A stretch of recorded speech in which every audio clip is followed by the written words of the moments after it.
طيب صباح الخير. النهارده هاتكلم عن 10 medical triads أي medical student محتاج إن هو يكون عارفهم في أي مرحلة من مراحل الدراسة بتاعته. طيب أول حاجة هنتكلم عنها هي الباكس ترياد، والباكس ترياد هو الحاجة اللي بتساعدنا إن إحنا نشخص حاجة زي الكاردياك تامبوناد أو أي نوع من أنواع الفلويد اللي ممكن تكون موجودة ما بين الهارت وما بين البريكارديال ساك. فالبيكس ترياد بيتكون من 3 عناصر. اي حاجه هتكلم عنها في الفيديو ده هتكون بتتكون من 3 عناصر. البيكس ترياد بيتكون من 3 عناصر وهما الهايبوتنشن والcongested neck veins او raised jugular venous pressure والmuffled heart sound. طيب ليه بيكون في increase للجاجولار فينس بريشر؟ وده لان الهارت كبومب مش قادر ان هو ياخد كل الفينس ريتيرن نتيجه لان في حاجه واقفه ما بين الهارت وما بين البريكارديال ساك منع ان الهارت يكسباند وياخد كل الفينس ريتيرن، فبالتالي بيكون في congested neck veins او raised jugular venous pressure. تاني حاجه ان الهارت كبومب مش قادر ان هو يضخ كميه دم كويسه، السيستوليك فانكشن بتاعته بتكون متاثره، فبالتالي بيكون في هايبوتنشن.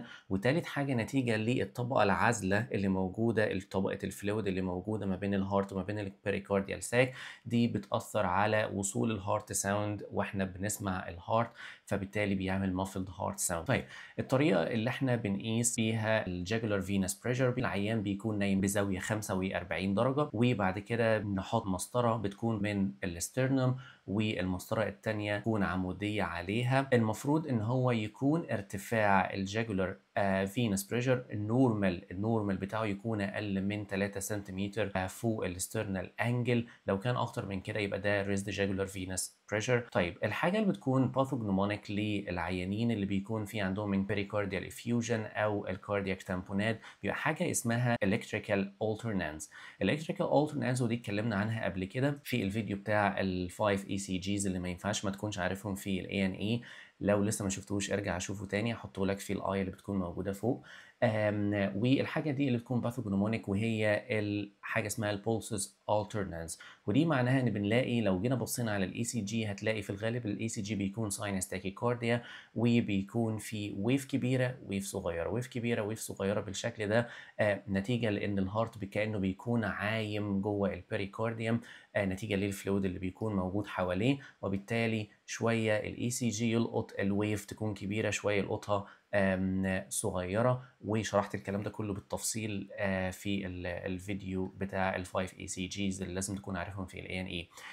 طيب يبقى اذا لو لقينا الترياد بتاع ان العيان هايبوتنسيف، العيان في انكريز للجاجولار فينس بريشر، العيان في muffled heart sound، في الغالب هيكون ده كاردياك تامبوناد او في بريكارديال افيوجن. نيجي للترياد التاني اللي اي ميديكال ستودنت لازم يكون عارفه، هو الشاركو ترياد. والشاركو ترياد هو بيكون عيان جاي لك ب right upper quadrant abdominal pain، وبتيجي تفحص العيان بتلاقي ان فيه بيكون معاه جوندس والعيان بيكون فيه بايركسيا، وده الشاركو ترياد ده اللي بنشخص بيه حاجه زي الاسندنج كولانجايتس. لو كان العيان ده فيه معاه حاجتين تانيين زي الهايبوتنشن والكونفيوجن، في الغالب ده حاجه اسمها الرينولد بينتاد، وده في الغالب العيان ده نتيجه للاسندنج كولانجايتس دخل فيه سيبتيك شوك. طيب الترياد الثالث اللي لازم تكون عارفه هو الفيركاو ترياد، او في ناس بتقول عليه الفيرخاو ترياد لانه في الغالب تقريبا عالم الماني حاجه زي كده. ممكن تصحح لي في الكومنت لو انا مش متاكد. المهم الفيركاو ترياد ده بيكون عباره عن 3 حاجات. ال3 حاجات دول لو توفرهم في اي فيسل في الغالب ممكن يكون ثرومبوزس، وهم ان يكون في اندوثيليال انجري نتيجه لاي حاجه، انفلاميشن نتيجه لانجري. تاني حاجه ان العيان ده يكون في هايبر كواجولابيلتي ستيت نتيجه العيان ممكن يكون بقى ديهايدريتد، العيان ماشي على هرمونال تريتمنت، العيانه بريجننت، ان يكون في ستيزز زي في الحالات بتاعه الدي في تي لما يكون العيان مثلا بيد باوند او بيد ريدن فتره، او عيان مثلا رجله موجوده في كاست في كبيره عامل عمليه في رجله ما بيتحركش بيتحركش، ده توافر فيه العوامل ان هو فيه هايبر كواجيلابيلتي نتيجه ان هو ممكن يبقى ديهايدريتد او ريسنت اوبريشن او نتيجه العيان يكون كانسر بيشنت او حاجه زي كده. تاني حاجه ان في ستيزس، الدم مش بيتحرك في رجله. وتالت حاجه ان ممكن يبقى فيه وارد يبقى فيه اندوثيليال انجري نتيجه للانفلاماتوري ستيتس اللي موجوده في الجسم، وبالتالي رجله بتبتدي ان هي تورم زي ما انت شايف كده، او الجزء اللي حصل فيه الثرومبوس بالشكل ده في الغالب ممكن يكون حاجه زي الدي في تي والبي اي. وشرحنا البي اي بالتفصيل من اول زي البرزنتيشن بتاع العيان للتشخيص للمانجمنت لكل حاجه لحد ما العيان بيمشي من عندك من الاي ان اي. هبقى احط لك برده الفيديو في الاي اللي موجوده فوق. طيب ندخل للترياد اللي بعده، وهو ده الترياد بتاع المننجايتس. هو مننجايتس يعني انفلاميشن في المننجيز اللي موجوده حوالين البرين او السباينال كورد. لما بيحصل فيها انفلاميشن بالتالي العيان هيبقى فيه عنده هيدك. انفلاميشن معناها فيفر برضو، والحالات دي بيكون في معاها signs of meningism زي النيك stiffness. ساعات بيكون في معاها non blanching rash، وساعات ممكن ما يبقاش معاها، ساعات بتكون دي في الليتر ستيج، بتكون على حسب نوع البكتيريا اللي سببت المننجايتس. ولكن الترياد الاساسي عشان تشخص اي عيان مننجايتس هو ان يكون في فيفر، هيدك، ونيك stiffness. ندخل للترياد اللي بعده وهو المايثينيا جريفز ترياد، واللي بيكون في مشكله في النيوروفاسكولار جونكشن، والعيان ده بيجي بتوزس، ده ان الاي ليدز بيحصل لها دروبنج. تاني حاجه ان هو لو عملنا اكزامينيشن للاي موفمنت بنلاقي ان في العيان ده عنده ديبلوبيا. تالت حاجه ان العيان ده بيكون في ويكنس، ده الديبلوبيا. انت بتسال عيان انت شايف الحاجه اللي قدامك دي 1 ولا 2، هو شايفها 2 فده ديبلوبيا. بلس ان بيكون في ويكنس، في الغالب ده بيكون مايثينيا جريفز، بس بتحط من ضمن الديفرنشال دايجنوزس بتاعتك لو العيان جاي لك بالحاجات دي في الغالب ممكن يكون كده. ندخل على الحاجه اللي بعدها واللي في الغالب كلنا عارفينها ومرينا بيها وشفناها، ان هو اي عيان هايبر جلايسيميك، سواء هو دايابيتك سواء هايبر جلايسيميك لأي سبب تاني، العيان ده بيكون فيه بوليوريا، يعني بيدخل الحمام يعمل بول كتير، بوليفيجيا بياكل كتير، بوليديبسيا بيشرب كتير. في الغالب بتفكر في أي عيان زي كده إن هو يكون في انكريز للجلوكوز ليفل أو هايبرجلايسيميا.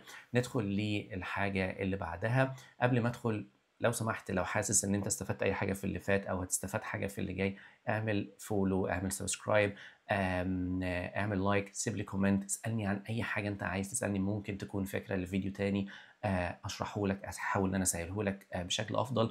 ده هيساعدني، ان هيساعدني ان انا انشر الفكره، او هيساعدني ان الفيديوهات تنتشر بشكل افضل وتوصل لاكبر عدد من الناس، ونحاول نستمر قدر الامكان وانزل فيديو كل اسبوع. نيجي للترياد اللي بعده اللي هو الفيرنكس انكيفالوباثي، وده بيكون ترياد من 3 حاجات. ان العيان بيكون جاي لك كونفيوزد، بيكون في اوفثالموبليجيا، وهشرح لك يعني ايه اوفثالموبليجيا. والعيان بيكون اتاكسيك، يعني الجيت بتاعته بتكون فيها امبالانس.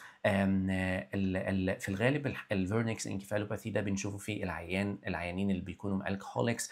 الكحوليكس مش معناها ان واحد شرب كحول مره او 2، الكحوليك معناه ان هو عنده ديبندنسي على الكحول. يعني ايه عنده ديبندنسي على الكحول؟ معناها ان هو لو بطل الكحول لمده يوم، ساعات في عيانين لمده ساعات، بيحصل يدخل فيه withdrawal symptoms. الwithdrawal symptoms دي ممكن تبقى abdominal pain، ممكن يبقى فيه نوزيا، يبقى فيه vomiting، يبقى فيه tremors، فدول بيبقوا العيانين اللي هم الالكحوليكس.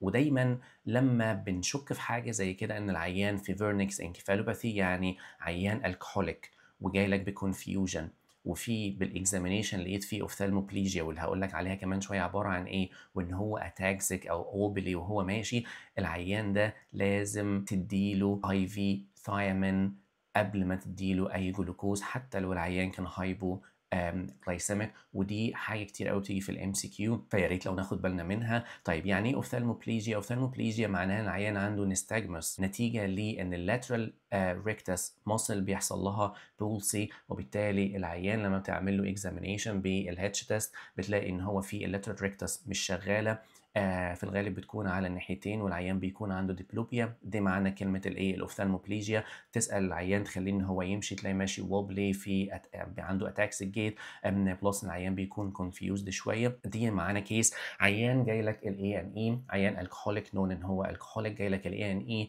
بتقيس البلود شوجر بتاعه لقيت ان هو هايبولايسيميك. العيان كونفيوزد بالاكزامينيشن في اوفثالموبليجيا بلس ان في اتاكسيا.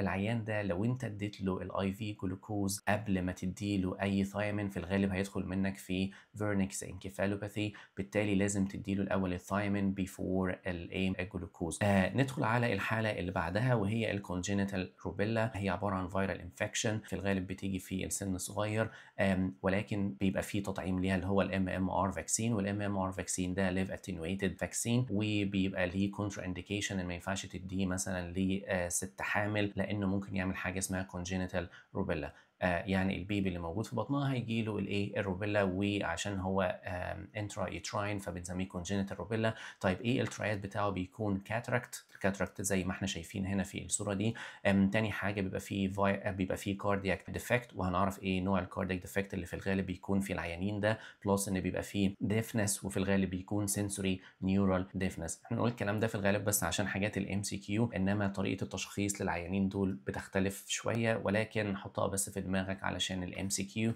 الكاردياك ديفكت اللي بيكون في العيانين دول بيبقى في الغالب بي دي اي او بالمونري ارتري ستينوزس. تاني حاجه نوع الديفنس اللي بيبقى موجود في العيانين دول بيبقى السنسوري نيورال ديفنس. معانا هنا كيس بيقول لك ايه، female patient pregnant في ال 8th week of gestation، عيانه في الاسبوع الثامن من الحمل، 25 سنه، جايه developed fever، عندها ماكيلوبابيولار راش. الماكيلوبابيولار راش بالمنظر ده اللي احنا شايفينه، وهشرح لك يعني ايه ماكيلوبابيولار راش للناس اللي مش عارفينها ازاي بنعرفها يعني. جايه ماكيلوبابيولار راش وتندر ليمف نودز موجوده behind the ears، وقلنا هي في الاسبوع الثاني. هي ما كانتش شور اذا كانت هي خدت الام ام ار فاكسين بتاعها ولا لا، وما فيش اي دوكيومنتيشن قدامنا بيوضح هي خدته ولا لا.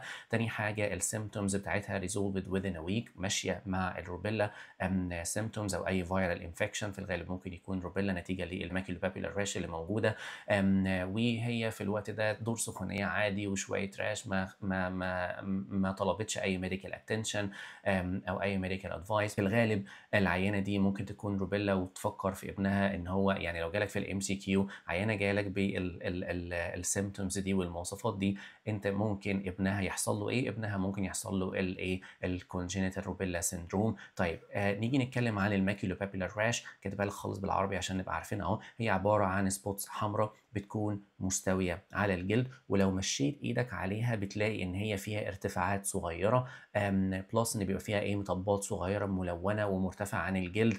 الاجزاء المرتفعه دي بتكون شبه قرصه الناموس اللي احنا عارفينها.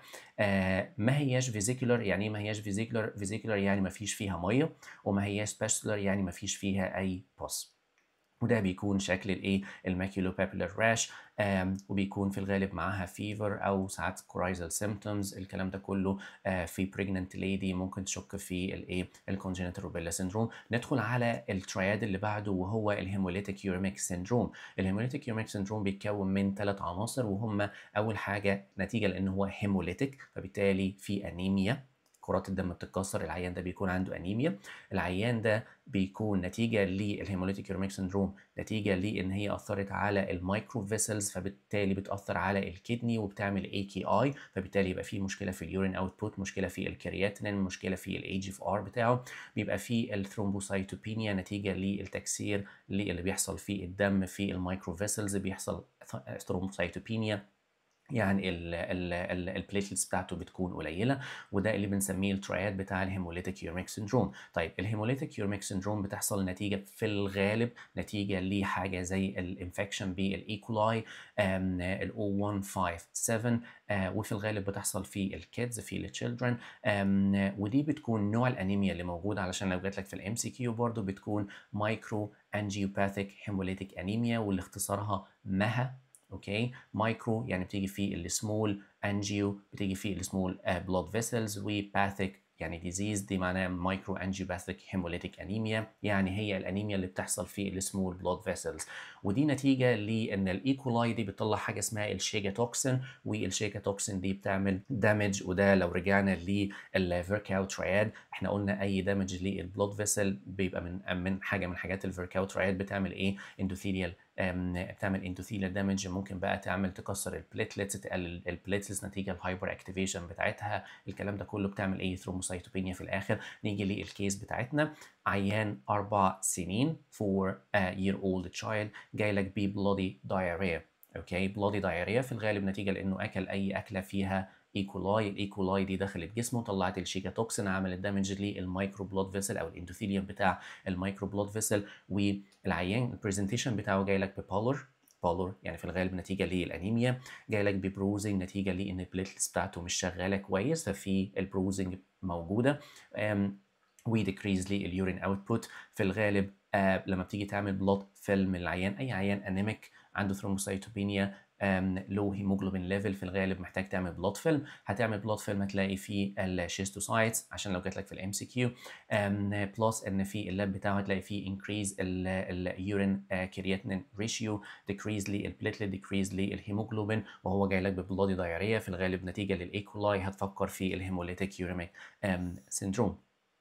طيب هندخل للحالة اللي بعدها أو الترياد اللي بعده، وهو الهورنر سيندروم، واللي احنا فاكرينه جدا من أيام تقريبا سنة تانية كلية في الفسيولوجي، وهو التوزس والمايوزس والانهيدروزس. التوزس واللي اتكلمنا عنها من شوية، إن بس بتكون يونيلاترال، بتكون على ناحية واحدة، إن الآيلid بيحصل لها دروبنج على ناحية واحدة، وده اللي بنسميها التوزس. المايوزس ده شكل الميدريازس، يعني البيوبل بتكون أكتر من 6 ملم، والمايوسز معناها يعني البيوبل بتاعته بتكون صغيرة أقل من 2 ملم، ده اسمها المايوسيس. والانهيدروزس على ناحية واحدة معناها إن الجزء من الوش ده بيكون ناشف، مفيش عرق فيه، على عكس الناحية التانية ممكن تلاقي العيان مثلا عرقان، لما هو بيجي يعرق بيعرق في نص والنص التاني لأ، طبعا مش بيعرق في الجزء اللي بيكون افكتد. لو العيان جاي لك بالهورنر سيندروم اللي هو التوزس والمايوزس والانهيدروزس، في الغالب هتشك في حاجه ضغط على الثمباثيك تشين،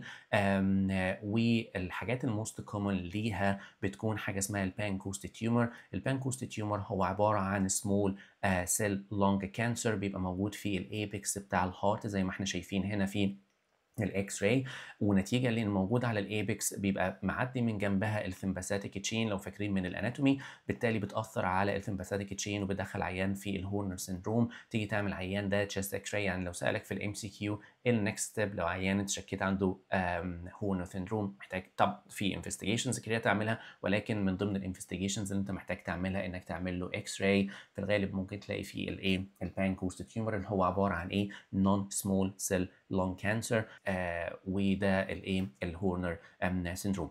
بكده احنا اتكلمنا عن 10 ترايادز اي ميديكال ستودنت لازم يكون عارفهم، واي جونيور دكتور لازم يكون عارفهم. فيهم حاجات مهمه بنشوفها في الكلينيكال، فيهم حاجات بس ثيوريتيكال محتاج انك انت تعرفهم. لو عجبك الفيديو اعمل لي لايك، وشوف الفيديو اللي جاي ده اليوتيوب هاي ريكومند ات. اوكي، سلام.